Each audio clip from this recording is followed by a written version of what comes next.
ಹುಡುಕಾಟ ಪ್ರಾರಂಭಿಸಿದ್ದು within 2 hours ಒಳಗಡೆನೆ ಸೌಜನ್ಯ ಸಿಗ್ತಾಳೆ. ಆದ್ರೆ ಶವ ಆಗಿ ಅವಳ ಕೈಗಳನ್ನ ಅವಳದೇ ದುಪಟ್ಟ ಅಂಡ್ ID ಕಾರ್ಡ್ ಇಂದ ಮರಕ್ಕೆ ಕಟ್ಟಿರ್ತಾರ.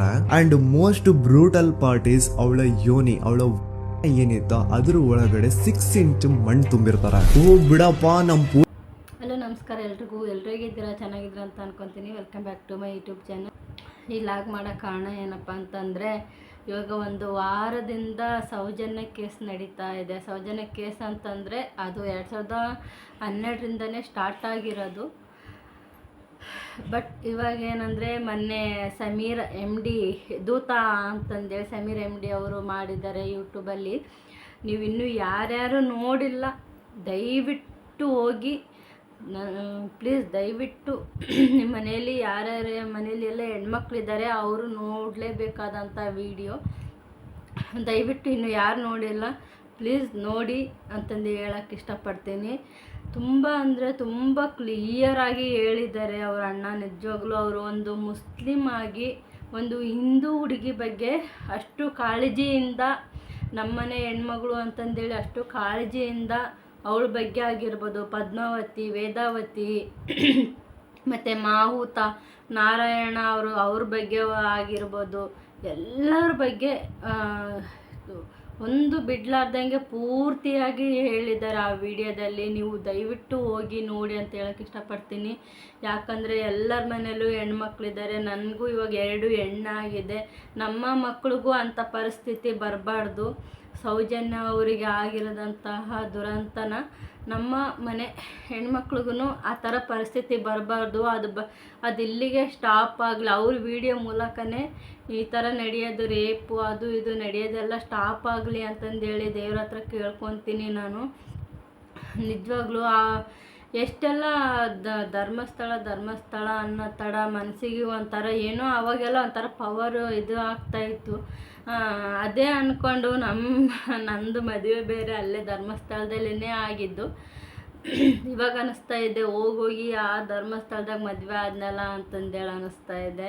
ಒಂಥರ ನಾಚಿಕೆ ಅಂತಂದಂತಾರಲ್ಲ ಆ ಥರ ಆಗ್ತಾಯಿದೆ ನನಗೆ ಹೇಳ್ಬೇಕಂದ್ರೆ.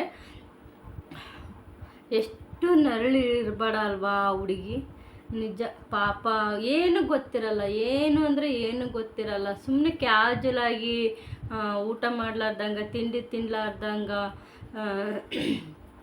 ಕಾಲೇಜಿಗೆ ಹೋಗ್ಬಿಟ್ಟು ಬರ್ತೀನಿ, ಅಮ್ಮನ ಜೊತೆ ಮಾತಾಡ್ತೀನಿ, ಊಟ ಮಾಡ್ತೀನಿ ಅಂತಂದೇಳಿ ಎಲ್ಲ ಅಂದ್ಕೊಂಡು ಏನೇನೋ ಕನಸುಗಳು ಏನೇನೋ ಕಟ್ಕೊಂಡಿರ್ತಾರೆ. ಆ ಥರ ಎಲ್ಲ ಈ ಥರ ಇವತ್ತಿನ ದಿನ ಈ ಥರ ಆಗುತ್ತಂತನೂ ಅವರಿಗೆ ಅಂದ್ಕೊಂಡಿರಲ್ಲ ಪಾಪ. ಸುಮ್ಮನೆ ಎಲ್ಲರ ಜೊತೆ ಮಾತಾಡಿಕೊಂಡು ಕಾಲೇಜ್ಗೆ ಹೋಗಿ ಆ ಸ್ಕೂಲ್ ಫ್ರೆಂಡು ಜೊತೆ ಕಾಲೇಜ್ ಅಂದೆ, ಸ್ಕೂಲೇ ಇರಬೇಕು ಮೋಸ್ಟ್ಲಿ, ನನಗೂ ಅಷ್ಟೊಂದು ಗೊತ್ತಿಲ್ಲ. ಬಟ್ ನೋಡಿದ್ದೀನಿ, ಮರ್ತೋಯ್ತು ನನಗೆ ಅದು ಸ್ಕೂಲ ಕಾಲೇಜ್ ಅನ್ನೋದು.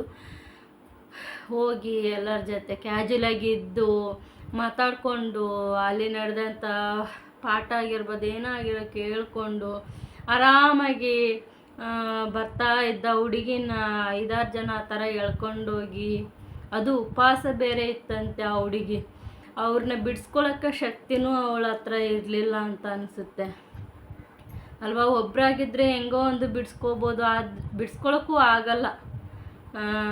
5-6 ಜನ ಅಂದರೆ ತುಂಬ ಕಷ್ಟ ಆಗಿರುತ್ತೆ. ಆ ಸಿಚುವೇಶನ್ ನೋಡಿದ್ರೇ ತುಂಬ ಮನಸ್ಸಿಗೆ ಬೇಜಾರಾಗುತ್ತೆ. ಎಷ್ಟು ನರಳಿರಬೇಡ ಆ ಹುಡುಗಿ, ನಿಜವಾಗ್ಲೂ ಇವಾಗಲೂ ನೆನೆಸ್ಕೊಂಡ್ರೆ ಮನಸ್ಸಿಗೆ ಬೇಜಾರಾಗುತ್ತೆ ಪಾಪ. ಆ ಥರದ್ದು ಇನ್ನೂ ನಮ್ಮ ಪ್ರಪಂಚದ ಇನ್ನೂ ನಡೆಯುತ್ತಲ್ವ. ಹೆಂಗೆ ಹೆಣ್ಮಕ್ಳಿಗೆ ಸ್ವಾತಂತ್ರ್ಯ ಹೆಂಗೆ ಸಿಕ್ತು, ಹೆಂಗೆ ನಾವು ನಡೆದಾಡೋದು, ಹೆಂಗೆ ಹೋಗೋದು ಆಚೆಗಡೆ, ಈ ಥರ ಇದ್ದಾಗ ಎಲ್ಲಿಗೆ ಹೋಗ್ಬೇಕಂದ್ರೂ ಭಯ ಆಗುತ್ತೆ. ಈಗ ಎಲ್ಲಿಗೆ ಹೋಗ್ಬೇಕಂದ್ರೂ ಭಯ. ಈ ಥರದ್ದೆಲ್ಲ ಕೇಳಿದಾಗ ನೋಡಿದಾಗ ಇದ್ದಾರೆ, ನಮ್ಮ ಸುತ್ತಮುತ್ತನೇ ಇದ್ದಾರೆ, ತುಂಬ ಜನ ಇದ್ದಾರೆ. ಈ ಥರದವರೇ ತುಂಬ ಜನ ಇದ್ದಾರೆ, ನಮ್ಮ ಸುತ್ತಮುತ್ತನೇ ಇದ್ದಾರೆ. ಅಲ್ಲಿ ಸೌಜನ್ಯ ಇವಾಗ ಎಷ್ಟೋ ದಿನಕ್ಕೆ ಎಷ್ಟೋ ಒಂದು 2-3 ಈ ಥರ ಕೇಸ್ಗಳು ಬರ್ತಾನೇ ಇದೆ. ಬಟ್ ಏನಂದರೆ ಸೌಜನ್ಯದಂದರೆ ತುಂಬ ಇದು ಮನಸ್ಸಿಗೆ ತುಂಬ ಬೇಜಾರಾಗುವಂಥ ಸಂಗತಿ. ಇವಾಗ ನಮ್ಮ ಹೆಣ್ಮಕ್ಳನ್ನ ಬೆಳೆಸೋದು ಅಂದರೆ ತುಂಬ ಕಷ್ಟ ಆಗುತ್ತೆ. ಯಾಕಾದರೂ ಹೆಣ್ಣು ಹುಟ್ಟಿದ್ವಪ್ಪ ಅಂತಂದೇಳಿ ಬೇರೆ ಕೊರಗು ಕಾಡ್ತೈತೆ ನನಗೆ. ಅವ್ರದ್ದು ನೆನೆಸ್ಕೊಂಡ್ರೆ ಎಷ್ಟೋ ಜನ. ಇವಾಗ ಮೊನ್ನೆ ಒಂದು ನಡೀತು, 7 ತಿಂಗಳು ಮಗು ಕೋಲ್ಕತ್ತಾ 7 ತಿಂಗಳು ಮಗುಗೆ ಅತ್ಯಾಚಾರ ಮಾಡಿದ್ದಾನೆ. ಅವನು ಎಂಥ ಬೇವರ್ಸಿ ಇರಬೇಡ. 7 ಮಂತ್ ಬೇಬಿ ಗರ್ಲು.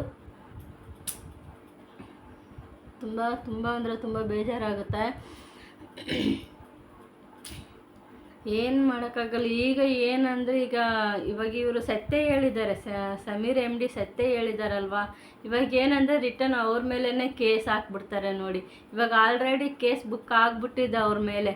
ಯಾವುದಂದರೆ ಇವಾಗ ದೇವಸ್ಥಾನದ್ದು ಎಳೆದಿದ್ದಾರೆ ಅಂತಂದೇಳಿ ಕೇಸ್ ಆಗಿದೆ. ಯಾಕೆ ಕೇಸ್ ಮಾಡಬೇಕು? ಅದರಲ್ಲಿ ಅವನು ಏನು ತಪ್ಪು ಮಾಡಿದ್ದಾರೆ ಅವರು ಅಲ್ವಾ? ಅದು ಜೈನ ಧರ್ಮದ ಹಿಂದೂ ಧರ್ಮದ ಯಾವುದಂತಂದೇಳಿ ಹೇಳ್ಬಿಟ್ರೆ ಆಯ್ತಲ್ವಾ ಅವರು.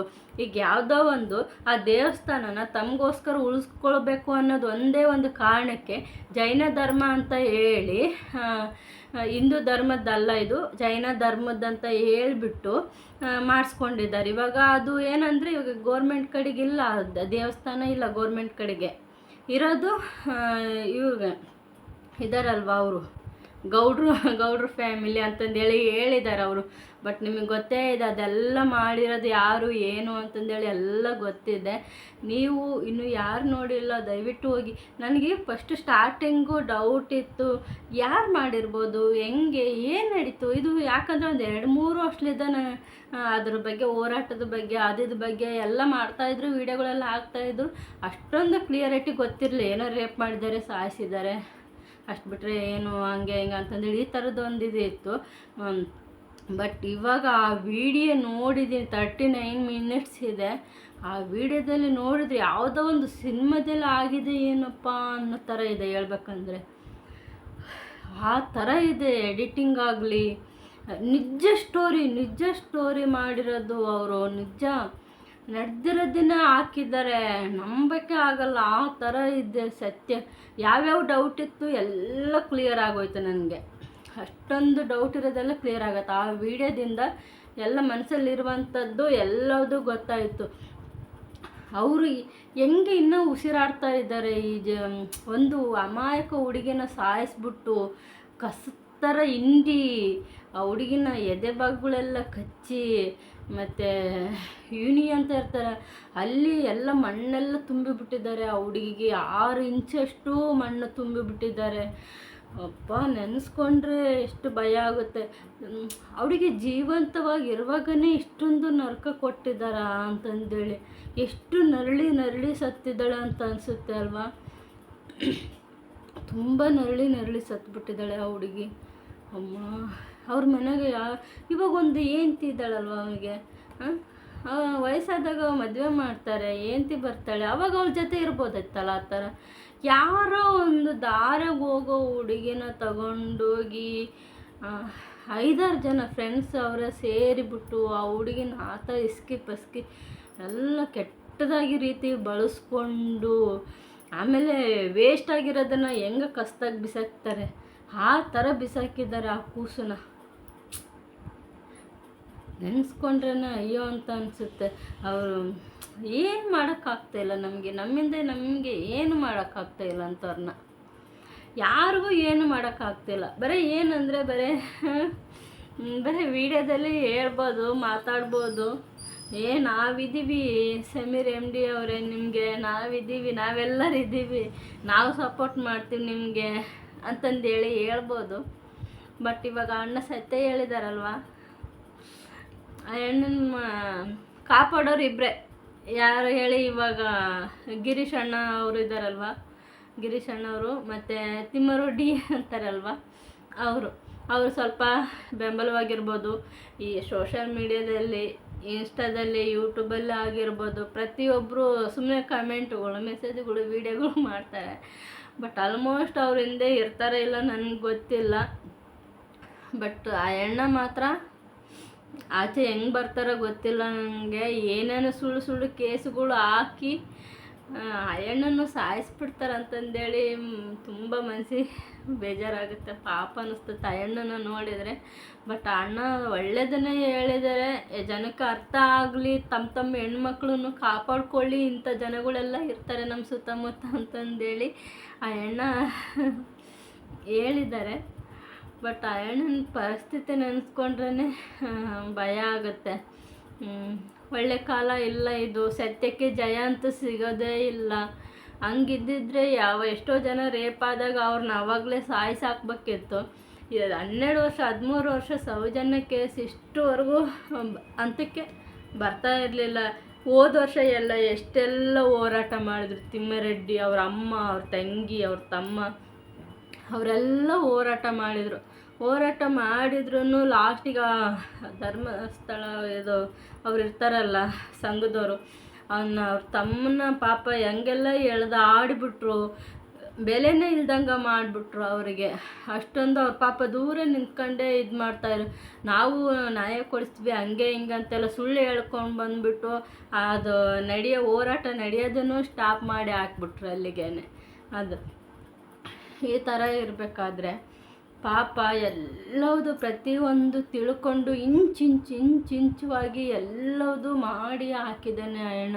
ಈ ಕಾಂತಾರದಲ್ಲಿ ಜಾಗಕ್ಕೋಸ್ಕರ ಹೆಂಗೆ ಎಲ್ಲರನ್ನ ಸಾಯಿಸ್ತಾನೆ, ಅದೇ ಥರದ್ದು ಇದು ಮಾವುತ ನಾರಾಯಣ ಅಂತ ಇದ್ದಾರಲ್ವ, ಅವರಿಗೆ ಅರ್ಧ ಜಾಗನ ಅದನ್ನು ಅವ್ರನ್ನ ಕೊಲೆ ಮಾಡಿಬಿಟ್ಟು ಹೆಂಗಿಸ್ಕೊತಾನೆ, ಅದೇ ಥರದ ಕಾಂತಾರದಲ್ಲಿ ಇದೆ ಅಲ್ವಾ, ಅದೇ ಥರ ಸೇಮ್ ಟು ಸೇಮ್ ನಡೆದಿರೋದೇನೆ ಇದು. ಯಪ್ಪ ದೇವರೇ, ಮೇಲೆ ನೋಡಿದ್ರೆ ಎಷ್ಟು ಭಕ್ತಿ ಗೊತ್ತಾ, ಸಿಕ್ಕಾಪಟ್ಟೆ ಭಕ್ತಿ ಇತ್ತು ನನಗಂತೂ. ಅಯ್ಯೋ ಒಂದ್ಸರಿ ಆದರೂ ನೋಡಬೇಕಿತ್ತು ಅವ್ರನ್ನ ಅಂತಂದೇಳಿ ಅನ್ಸೋದು. ಇವಾಗ ನೋಡಿದ್ರೆ ಅಸಹ್ಯ ಅಂದ್ರೆ ಅಸಹ್ಯ ಅನಿಸ್ಬಿಟ್ಟೈತೆ. ಆ ಧರ್ಮಸ್ಥಳದ ಇರೋರು ಗೌಡ್ರು ಅವ್ರನ್ನ ನೋಡಿದರೆ ತುಂಬ ಅಸಹ್ಯ ಅಂತ ಅನಿಸ್ಬಿಟ್ಟೈತೆ ನನಗೆ. ತುಂಬ ದೇವರು ಇದ್ದಾನೆ ಅಂತ ಆಗಿದ್ರೆ ಸಮೀರ MD ಅಣ್ಣನಿಗೆ ಏನು ಆಗಬಾರ್ದು. ದೂತ ಅಂತ ಇದೆ ನೋಡಿ, ದಯವಿಟ್ಟು ಹೋಗಿ ನೋಡಿ. ನಿಮ್ಮ ಮನೆ ಹೆಣ್ಮಕ್ಳನ್ನ ನೀವೇ ಕಾಪಾಡ್ಕೊಳ್ಬೇಕು, ಯಾರೂ ಕಾಪಾಡಲ್ಲ ಅದನ್ನ ನೋಡಿದರೆ. ಇವಾಗಾದರೂ ಅದು ಯಾವನವನು ಪೊಲೀಸ್ ಅಂತ ಗೊತ್ತಿಲ್ಲ ನಿಜವಾಗ್ಲೂ. ಆ ಸೌಜನ್ಯದಿರೋದು ಎಲ್ಲ ಪ್ರೂಫ್ ಎಲ್ಲ ಮುಚ್ಚಿ ಹಾಕ್ಬಿಟ್ಟವನು. ಹೆಂಗೆ ಬದುಕಿದ್ದಾನೆ ಏನು ಕತೆ, ಏನು ಸಾಯ್ಬೇಕಾದ್ರೆ ಏನಾದರೂ ತಗೊಂಡು ಹೋಗ್ತಾನೆ ಅವನು, ಏನಾದರೂ ತಗೊಂಡು ಹೋಗ್ತಾನೆ. ಹೋಗ್ಬೇಕಾದ್ರೆ ಮೈ ಮೇಲೆ ಬಟ್ಟೆನೂ ಇರಲ್ಲ ಸತ್ತೋದ್ರೆ. ಅಂಥದ್ರಾಗ ಒಂದು ಹೆಣ್ಣು ಮಗುಗೆ ಇಷ್ಟೊಂದು ಅನ್ಯಾಯ ಮಾಡಿ ಆ ದುಡ್ಡಲ್ಲಿ ಹೆಂಗೆ ತಿಂದು ಬದುಕ್ತಾ ಇದ್ದಾರ ಅಂತಂದೇಳಿ ಕರ್ಮ ಸುಮ್ಮನೆ ಬಿಡುತ್ತೆ ಅವ್ರನ್ನ. ದೇವ್ರದೆಲ್ಲ ನೋಡ್ಕೊಂಡಿದ್ದಾರಲ್ವ, ಅದು ಹೆಂಗೆ ಅಂತ ಸುಮ್ಮನೆ ದೇವ್ರಿದ್ದಾನೆ. ಎಲ್ಲಿದ್ದಾನೆ ದೇವರು? ಇಷ್ಟೊಂದೆಲ್ಲ ಪ್ರಪಂಚದ ಇಷ್ಟೊಂದು ಅನ್ಯಾಯ ನಡೀತಿರ್ಬೇಕಾದ್ರೆ ಒಂಚೂರು ಅವರಿಗೆ ಹೋಗ್ಲಿ ಬಿಡಿ, ಅವಳಿಗೆ ಸಾಯಿಸ್ಬೇಕಾದ್ರೆ ಇರಲಿಲ್ಲ. ಇವಾಗ ಅಟ್ಲೀಸ್ಟ್ ಅಷ್ಟೊಂದು ಹೋರಾಟ ಮಾಡ್ತಾ ಇದ್ದಾರಲ್ವ, ಆ ಟೈಮಲ್ಲಾದರೂ ಯಾವುದೋ ಮೂಲಕ ಅವರಿಗೆ ಶಿಕ್ಷೆ ಆಗೋ ಥರ ಆದರೂ ಮಾಡ್ಬೋದಲ್ವ, ಯಾವುದಾದ್ರೂ ಒಂದು ಮೂಲಕ. ಅಮಾಯಕ ಅವರು ಯಾರು ಸಂತೋಷ್ ರಾವ್ ಅಂತಂದೇಳಿ, ಸಂತೋಷ್ ಪಾಪ ಆತ ಮೆಂಟಲಿ ಇದಾಗಿದ್ದಾನೆ. ಅಂಥವ್ರನ್ನ ತಗೊಂಡೋಗ್ಬಿಟ್ಟು ಅವನ ಮೇಲೆ 2-3 ಕೇಸ್ ಹಾಕಿ ಜೈಲಿಗೆ ಹಾಕಿ ಅದು ತಪ್ಪಂತ ತಿಳ್ಕೊಂಡು ಗಿರೀಶ್ ಅಣ್ಣವ್ರು ಅವ್ರನ್ನ ಬಿಡಿಸಿ ಲಾಯರೆಲ್ಲ ಇಟ್ಬಿಟ್ಟು ಈ ಥರ ಎಲ್ಲ ಪಾಪ ಅವರು ತಾಯಿ ಸತ್ತೋಗಿ, ಸಂತೋಷ ತಾಯಿ ನನ್ನ ಮಗ ಈ ಕೇಸಿಗೆ ಸಿಗೆ ಬಿದ್ದುಬಿಟ್ನಲ್ಲ ಅಂತಂದೇಳಿ ಅವ್ರ ತಾಯಿ ನರಳಿ ಅವರು ಸತ್ತೋಗ್ಬಿಟ್ರು. ಆಮೇಲೆ ಪಾಪ ಅವ್ರ ಅಪ್ಪ ವಯಸ್ಸಾಗ್ಬಿಟ್ಟೈತೆ, ಅವನಿಗೂ ವಯಸ್ಸು, ಇವಾಗ ಮದುವೆ ಇಲ್ಲ, ಎಂಥದ್ದು ಇಲ್ಲ ಸಂತೋಷ್ ಅನ್ನೋರಿಗೆ.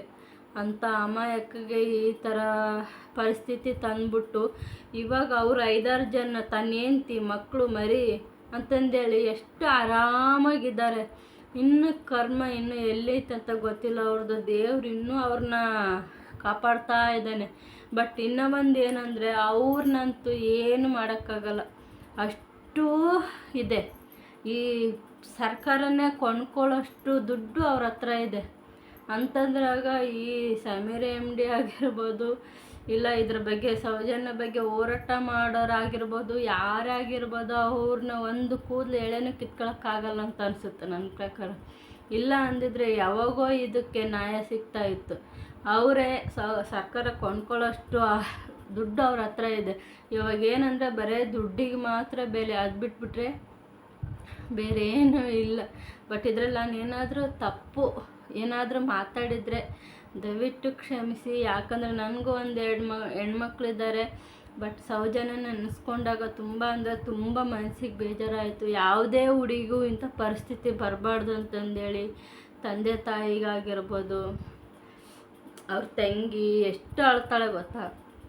ಹೋದ ವರ್ಷ ಹೋರಾಟ ಮಾಡಬೇಕಾದ್ರೆ ತುಂಬ ಅಳ್ತಾ ಇದ್ಲು. ಹಾಡೆಲ್ಲ ಆಡಬೇಕಾದ್ರೆ ಯಾರಿಗಾಗಲೂ ಅಳು ಬಂದೇ ಬರುತ್ತೆ. ನನಗೂ ಮೊನ್ನೆ ಎಲ್ಲ ತುಂಬ ಅಳು ಬಂದ್ಬಿಡ್ತು. ಅದು ವೀಡಿಯೋ ನೋಡ್ಬೇಕಾದ್ರೇ ನಿಜವೂ ಸಖತ್ತು ಬೇಜಾರಾಗಿ ಪಾಪಲ್ಲ ಅಂತಂದೇಳಿ ಅನಿಸ್ತು. ನಂದರಲ್ಲೂ ನಾನೆಲ್ಲ ಶೇರ್ ಮಾಡ್ಕೊಂಡಿದ್ದೆ, ಆ ವಿಡಿಯೋನೆಲ್ಲ ಶೇರ್ ಮಾಡ್ಕೊಂಡಿದ್ದೆ. ಏನಂದರೆ ಯೂಟ್ಯೂಬರ್ ಅದು ಡಿಲೇಟ್ ಮಾಡಿ ಹಾಕ್ಬಿಟ್ರು, ತೊಗೊಳ್ಳಿಲ್ಲ ನಂದ್ರಾಗ. ಕಾಪಿರೇಟ್ ಈ ಥರ ಏನೋ ಬಂತು, ಡಿಲೇಟ್ ಆಗೋಯ್ತು ಅವರು ಸಮೀರ್ MD ಅವ್ರದ್ದು ವೀಡಿಯೋ. ಆಮೇಲೆ ಇನ್ಸ್ಟಾದಲ್ಲಿ ಒಂದು ಸ್ವಲ್ಪ ಹಾಕಿದ್ದೀನಿ, ಮೋಜಿನಲ್ಲಿನೂ ಸ್ವಲ್ಪ ಹಾಕಿದ್ದೀನಿ. ಯಾವುದು ಇಂಪಾರ್ಟೆಂಟೋ ಅದು ಹಾಕಿದ್ದೀನಿ. ಫುಲ್ ವಿಡಿಯೋ ಇನ್ನೂ ಇದೆ, ಯೂಟ್ಯೂಬಲ್ಲಿ ಇದೆ. ಇವಾಗ ತುಂಬ ಜನ ಅದನ್ನು ಶೇರ್ ಮಾಡ್ಕೊಂಡಿದ್ದಾರೆ. ಇನ್ನು ಯಾರ್ಯಾರು ನೋಡಿಲ್ಲ ಅದನ್ನು ನೋಡಿ ನಿಮ್ಮ ಹೆಣ್ಣು ಮಕ್ಕಳನ್ನು ಕಾಪಾಡ್ಕೊಳ್ಳಿ ಅಂತ ಹೇಳ್ತೀನಿ. ಆಮೇಲೆ ಸಮೀರ್ MD ಅಣ್ಣವ್ರಿಗೆ ಅವ್ರಿಗೇನು ಆಗಬಾರ್ದು ಪಾಪ, ಅವರಿಗೆ ಸ್ವಲ್ಪ ಎಲ್ಲರೂ ಸಪೋರ್ಟ್ ಇರಲಿ ಅಂತಂದೇಳಿ ಕೇಳ್ಕೊತೀನಿ. ಎಂಥ ಪರಿಸ್ಥಿತಿ ಬಂದ್ರೂ ನನ್ನ ವಿಡಿಯೋ ನೋಡೋರು ಆ ಹೆಣ್ಣಿಗೆ ಸ್ವಲ್ಪ ಹೆಲ್ಪ್ ಮಾಡಿ ಅಂತ ಹೇಳೋಕ್ಕೆ ಇಷ್ಟಪಡ್ತೀನಿ. ಆ ಹೆಣ್ಣು ಒಂಟಿಯಾಗಿ ಹೋಗೋದು ಬೇಡ ಅಂತ ಅನಿಸುತ್ತೆ. ಎಲ್ಲಿಗೆ ಹೋದ್ರೂ ತುಂಬ ಕೇರ್ಫುಲ್ಲಾಗಿರಿ ಅಣ್ಣ. ಪ್ರಪಂಚ ತುಂಬ ಅಂದರೆ ತುಂಬ ಕೆಟ್ಟದಾಗಿದೆ. ಇವಾಗ ತುಂಬ ನಿಮಗೇನೆ ಇರೋದು, ಎಲ್ಲ ಕಡೆಯಿಂದನೂ ನಿಮಗೇನೆ ಸ್ವಲ್ಪ ಟಾರ್ಚರ್ ಜಾಸ್ತಿ ಕೊಡ್ಬೋದು.